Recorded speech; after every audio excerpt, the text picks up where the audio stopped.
Assalamu alaikum. Welcome to online classes of Rise and Shine School. Class 6. I am your science subject teacher Sadaf ज़मान और आज का हम अपना 9th lecture जो है वो स्टार्ट करने वाले हैं। और इसके लिए हम जो है हमें जो टेक्स्ट बुक हमारी है साइंस की ऑक्सफोर्ड की साइंस की जो ऑक्सफोर्ड की बुक है उससे हम रीड करेंगे। और हमारा जो आज का टॉपिक है डिस्कशन का, it is chapter 2 life and living things, and today's topic is life and living things। यानी कि क्योंकि हम चैप्टर न्यू स्टार्ट ले रहे हैं, आज हमारा न्यू चैप्टर स्टार्ट हो रहा है, तो इसलिए हम जो है वही उसी टॉपिक को आगे लेके चलेंगे।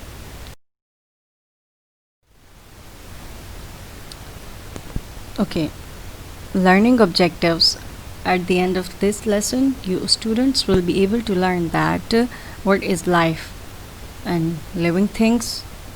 मतलब you can differentiate between living things and non-living things, and what are life processes, यानी कि किसी भी organism की body में जो life processes हो रहे होते हैं वो होते क्या हैं, सही। तो ये सब आप पढ़ सकेंगे। Life and living things. इसमें पहले हम लाइफ की बात करते हैं क्योंकि टाइटल समझना बहुत ज़रूरी है। तो लाइफ के बारे में जो है ना, बायोलॉजिस्ट जो या साइंटिस्ट कह लो, उनका अभी तक यही मानना है कि लाइफ जो है वो लिविंग थिंग्स की भी होती है और नॉन लिविंग थिंग्स की भी होती है।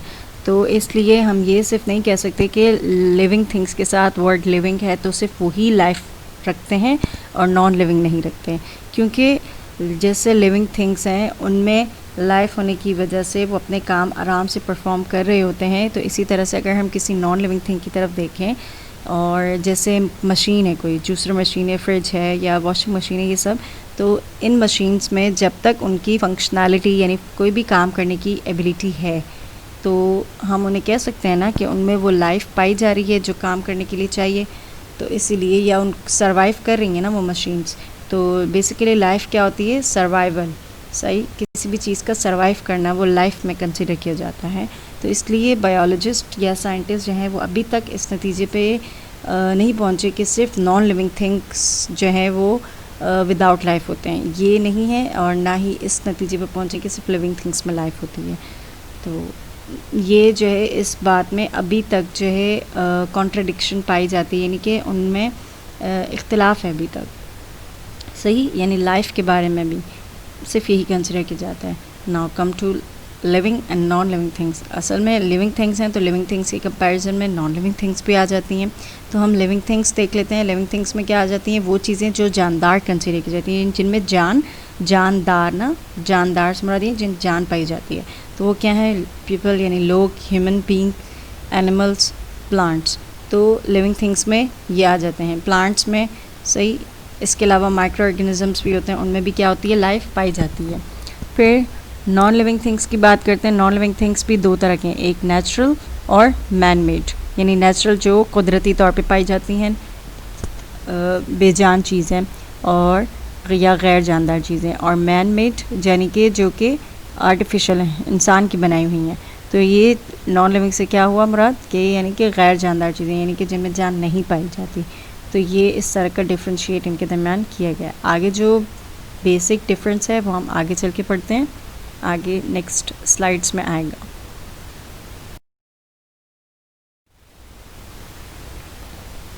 ओके, अब हम व्हाट आर लाइफ प्रोसेसेस, यानी कि लाइफ प्रोसेसेस होते क्या हैं। Life processes are some essential biological activities, सही। अब लाइफ प्रोसेसेस के बारे में ये कंसीडर किया जाता है कि ये क्या है, किसी भी ऑर्गेनिज़म की बॉडी में कुछ ख़ास, सही है, बायोलॉजिकल एक्टिविटीज़ होती हैं, यानी कि उसकी लाइफ से रिलेटेड कुछ प्रोसेसेस हो रहे होते हैं, सही है। कुछ भी प्रोसेसेस यानी कि जैसे कि ग्लूकोज की कन्वर्जन, फूड की कन्वर्जन, कुछ प्रोसेस, इसके अलावा डाइजेस्टिव सिस्टम का प्रोसेस, एक्सक्रीटरी सिस्टम प्रोसेस, तो ये रेस्पिरेटरी सिस्टम का प्रोसेस, तो ये सारे प्रोसेसेस जो हैं तमाम लिविंग ऑर्गेनिजम्स की बॉडी में ऑलमोस्ट हो रहे होते हैं, सही।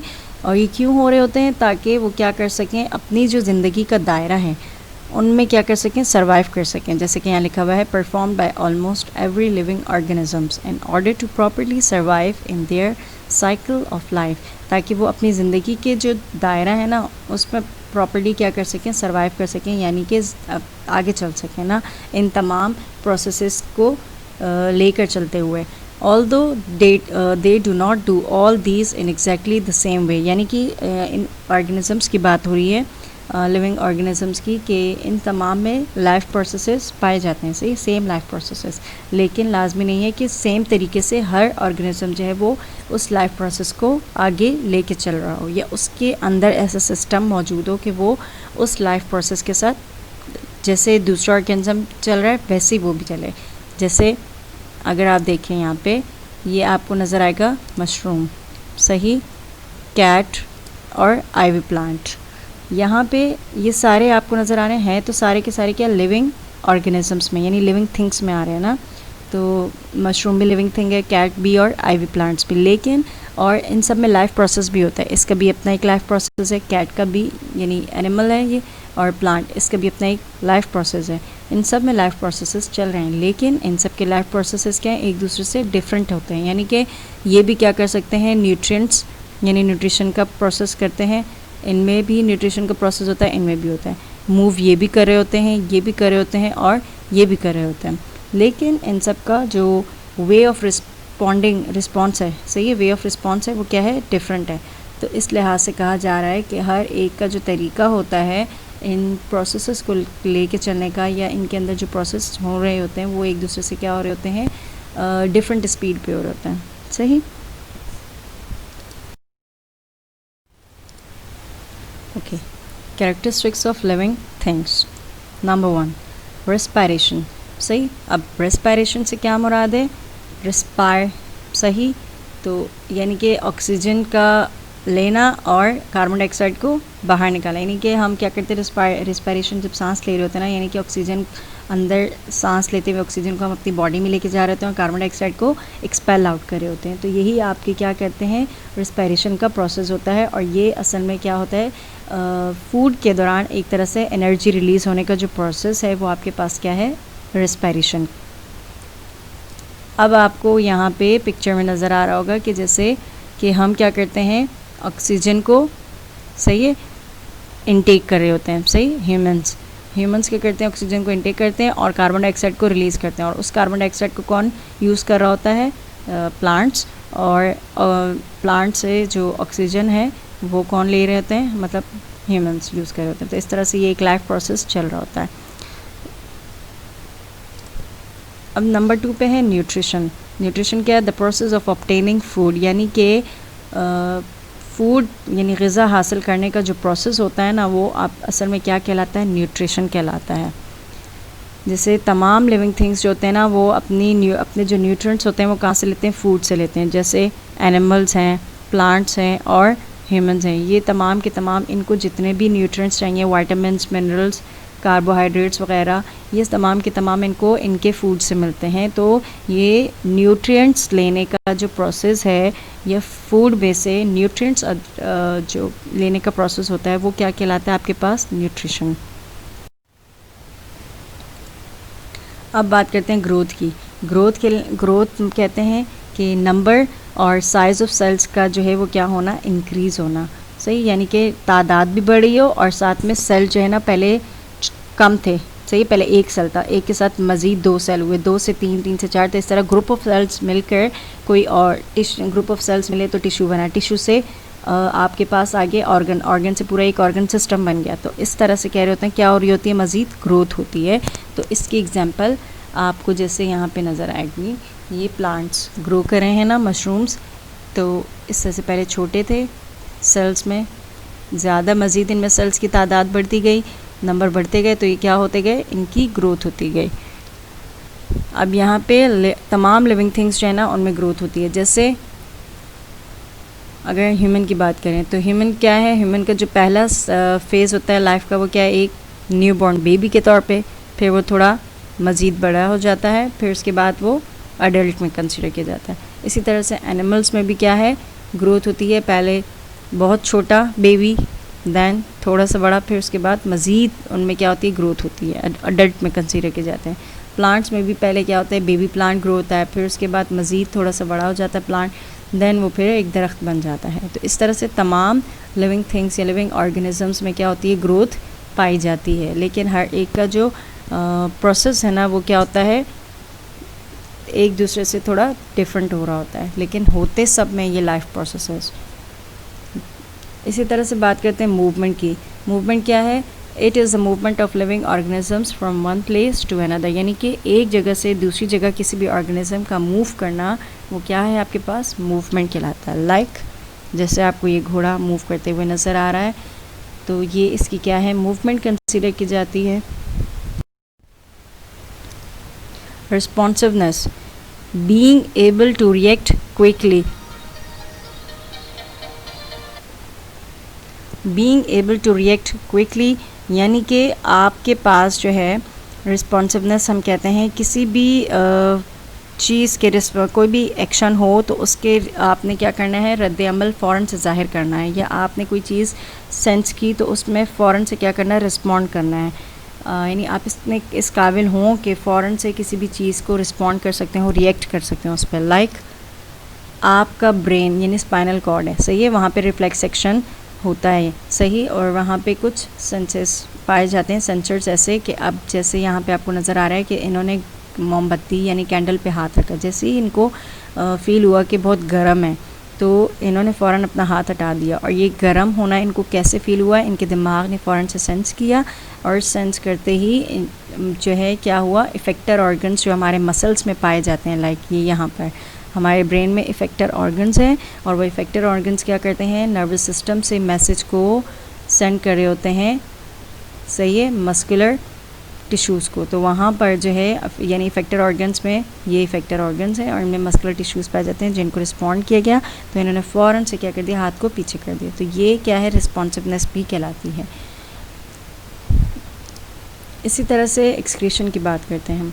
The removal of waste from the body, यानी किसी भी बॉडी से उसके वेस्ट का रिमूव होना, वो आपके पास क्या कहलाता है, एक्सक्रीट। एक्सक्रीशन का मतलब ये होता है एक तरह से बाहर निकलना, सही।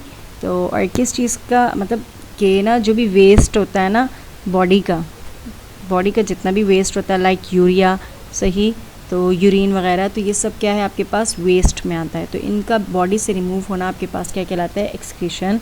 लाइक आपको एनिमल डंग भी आपके पास क्या कहलाते हैं, वेस्ट में आते हैं, सही है, एनिमल डंग कहते हैं हम जिनको। इसके बाद बात करते हैं नंबर 7 पे, रिप्रोडक्शन।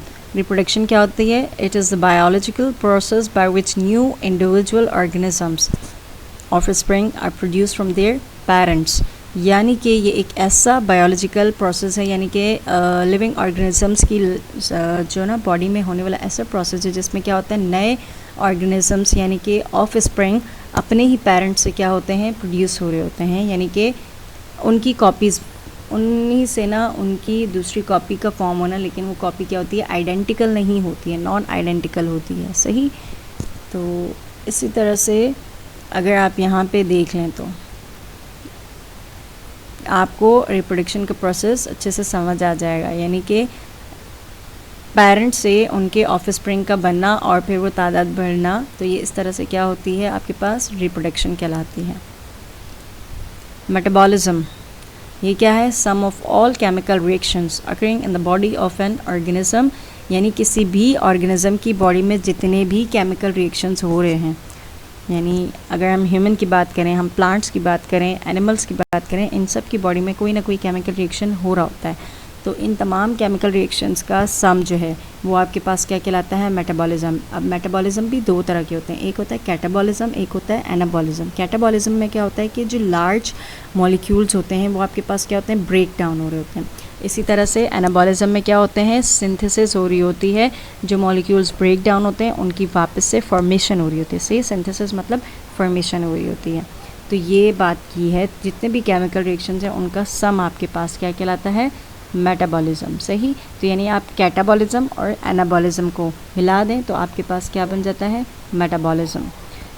अब मेटाबॉलिज्म से एग्जाम्पल जैसे अगर हम ना फॉर एग्ज़ाम्पल हम 8 to 10 ग्लासेस वाटर लें पर डे में, तो इससे क्या होता है, हमारा मेटाबॉलिज्म इंक्रीज़ होता है बॉडी का, यानी कि हमारी बॉडी में भी कैटाबॉलिज्म और एनाबॉलिज्म का प्रोसेस क्या हो जाएगा, इंक्रीज़ हो जाएगा। अब यहाँ पे जैसे आपको एक रिएक्शन शो किया जा रहा है जिसमें ग्लूकोज और फ्रक्टोज जो हैं, ये क्या है, ग्लूकोज का मॉलिक्यूल, ये फ्रक्टोज, ये दोनों आपस में जब कंबाइन होते हैं सही है, तो क्या बनता है, सुक्रोज एंड वाटर। तो इस तरह से ये केमिकल रिएक्शंस हमारी बॉडी में हो रहे होते हैं और ये आते हैं मेटाबॉलिज्म के अंदर, सही। अब यहाँ पे क्या हो रही है, आपके पास एक तरह से फॉर्मेशन हो रही है ना कि ग्लूकोज और फ्रक्टोज आपस में कंबाइन हो रहे हैं, तो ये क्या है, सिंथेसिस है, और इसमें क्या बन रहा है, सुक्रोज। तो और सुक्रोज और वाटर आप बना, तो ये आपके पास सिंथेसिस हो गई। Okay, got it.